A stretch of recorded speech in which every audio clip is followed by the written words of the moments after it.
Everyone welcome back to my channel again it's me Sitaul Shrestha daily vlog गर्ने गर्छु। आशा छ सबैजना सन्चै हुनुहुन्छ, स्वस्थ मस्त व्यस्त।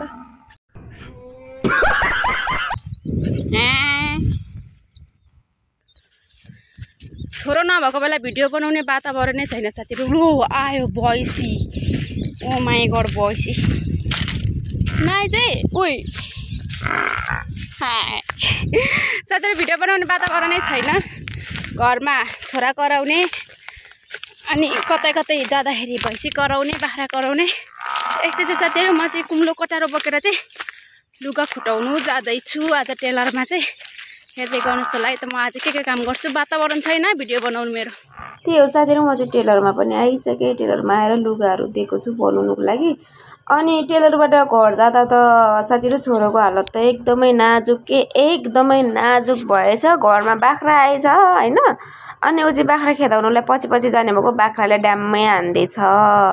धन्न यता भुँडीतिर घाँटीतिर चाहिँ लागेन छ त्यो यस्तो छड्के दाउराहरूले। उसको सिङले चाहिँ त्यसरी नै हान्दियो, कहाँनिर हान्दियो खै मलाई त देखेन। उसले चाहिँ हान्यो भन्छ, उयो के भन्छ रे ढुङ्गामा लडायो होला अनि काटेछ। अनि म चाहिँ घरमा आएर हतार आएर उसको चाहिँ ड्रेसिङ गर्दै अनि फेरि बाहिर आउँदा त लु छोरोलाई एकताल लडाएर भर्खर घाउ सफा गरिदिएर बाँधिदिएको मात्रै त फेरि बाख्रा आयो। अनि मलाई चाहिँ लोत रिस उठ्यो अनि कराइदिएँ एकछिन हैन। मेरो चाहिँ छोरालाई त्यस्तो हालतमा देखेर झन् रिस उठ्यो, झन् कराइदिएँ। अनि मलाई चाहिँ भिडियो सिडियो बनाउनु केही जाँगर नि लागेन। म चाहिँ यस्तो बिरामी परेँ नि साथीहरु, यस्तो बिरामी परेँ। त्यही माथि नानी बिरामी जस्तै हो बिचरालाई, यत्रो घाउ भइरहेको थियो ओठ मुनितिर चिउरोमा। अनि नानीको चाहिँ एकैतालमा बेलुकै भिडियो गरेँ के मलाई चाहिँ टाउको दुख्ने ज्वरो आउने भएको भएर चाहिँ अनि नानीको घाउ चाहिँ सफा गरिदिँदैछु। अनि मामु पोल्छ भन्दै थियो। अन्त चाहिँ के पो थियो त्यो बेटारिनले सफा गरिदिँदै थिएँ। अनि बिचरालाई गाह्रो त भयो थियो, मलाई पनि थाहा थियो। र पनि के गर्नु, अब कीटाणुहरूले दुःख दिन्छ, पाक्छ होला भनेर चाहिँ सफा गरिदिएँ। उसलाई चाहिँ गीत सित गाउँदै म सफा गरिदिँदै थिएँ।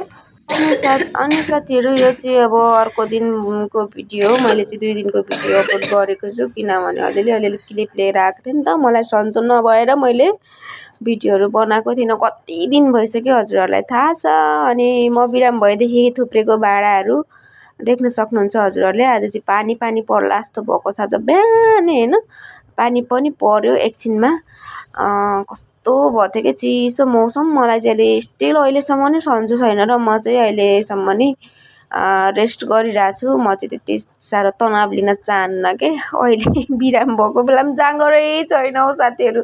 तनाव त के भन्ने र 1% पनि जाँगर छैन। अनि अब चाहिँ बैशाख लाग्नु आँट्यो, यसो कुखुराको झल्ला हालिदिनु पर्यो गिरिराज भनेर खोजेको त खै खुतुर्की फुटाउनु खोजेको त पैसै छैन के फुटाउनु। अनि 1-2 त हात्ती चाहिँ झिकेर चाहिँ उयो गर्नु पर्यो, किनिराख्नु पर्यो भनेर खुतुर्कीमा पैसा झिक्न आँटेको त साथीहरु 1 घन्टा लागिसक्यो। 100 बाइक अरू त निस्किन। छोरा र मेरो मेहनतको अगाडि त भगवानले पनि घुँडा टेक्नु पर्छ भनेको। तर के गर्नु, हाम्रो मेहनतले चाहिँ काम गर्ला जस्तो लागेन साथीहरु। मैले चाहिँ हार खाएँ यो खुतुर्कीलाई देखेर। मलाई चाहिँ कुखुरा किन्नु पर्ने थियो अनि खुतुर्की काट्नुलाई पनि पैसा परेको छैन नि त। त्यही भएर नकाटौँ, लोभ गरौँ। 80-90 रुपियाँ हालेर किनेको खुतुर्की हो मेरो। अनि यसो काम चल्छ कि यहीँबाट झिकौँ भनेको त।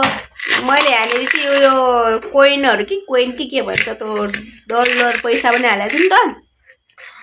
त्यही भएर हो 500 जति छ कि भन्ने आश्वासनमा छु। हेरौँ अब निकाल्न सक्छु कि सक्दिनँ। अहिलेसम्म त सके छैन, हेरौँ।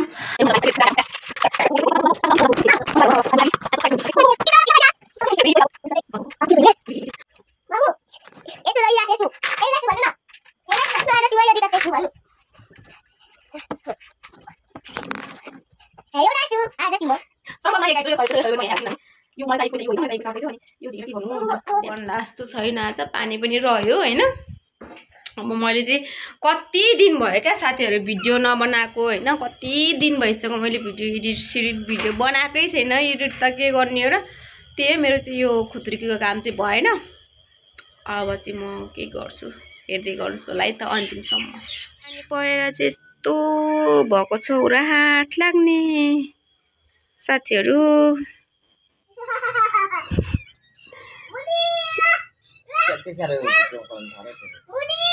हजुर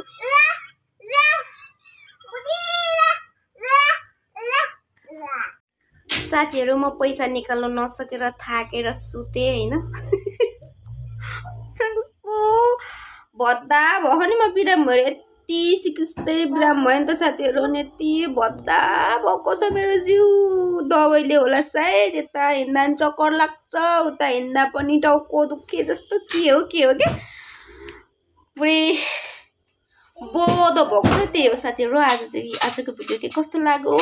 यदि मेरो च्यानलमा नयाँ हुनुहुन्छ भने च्यानललाई लाइक कमेन्ट सेयर सब्सक्राइब गर्न नबिर्सिनु होला। भिडियोलाई लाइक गरेर च्यानललाई पनि सब्सक्राइब गर्नुहोस् होला है त साथीहरू। बाई बाई साथीहरू, थ्याङ्क्स फर वाचिङ भिडियो।